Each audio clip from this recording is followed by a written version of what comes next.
দুদিন আগে সরস্বতী পুজোর প্রথম দিনকার ভিডিওটা তো আমি শেয়ার করেইছিলাম। তারপর বলেছিলাম যে বাদবাকি ভিডিওগুলো একটা একটা করে দেব, কিন্তু মাঝখানে দুটো দিন চলে গেছে, আমার আর ভিডিও এডিট করাও হয়নি আর শেয়ার করাও তেমনি হয়নি।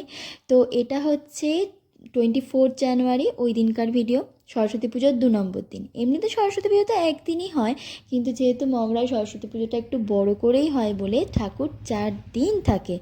আর 4 দিন থাকার কারণেই 2 নম্বর দিন আমরা সবাই মিলে বেরিয়ে পড়েছি, মানে বাড়ির সবাই মিলে। আগের দিন তো আমি আর সোনালি বেরিয়েছিলাম, তো সেই কারণে সেই দিন তো বেশি কিছু ঘুরিনি।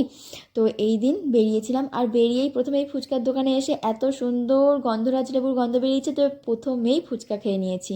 তারপরে এই দিনকে বেরিয়েছিলাম ওই আমাদের মগরায় কোলা বলে একটা জায়গা রয়েছে, ওখানে ওখানে পরপর 3টে প্যান্ডেল হয়, খুব সুন্দর। ওরা প্রত্যেকবার ঠাকুরটাও যেমনি করে সুন্দর করে আর তেমনি প্যান্ডেলগুলোও খুব সুন্দর হয়। তো যাই হোক, সেই প্যান্ডেলগুলো একটা একটা করে দেখে নিলাম। আর সবাই মিলে বেরোনোর মজাটা তো খুবই, কিন্তু একটা এর ডিসঅ্যাডভান্টেজ দিকও আছে, খুব টাইম লেগে যায়।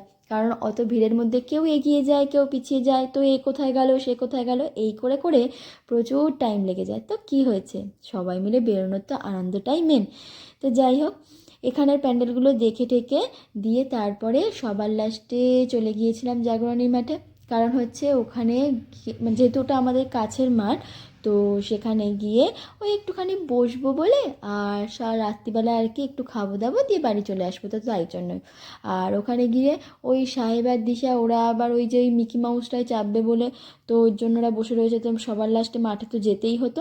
তো যাই হোক, একটু ফটো একটু ভিডিও এইসব তুলে যেতে যেতে একটু লেটই হয়ে গেছে। পুজো আচ্ছার দিনে এরকম টুকটাক একটু লেট তো হয়।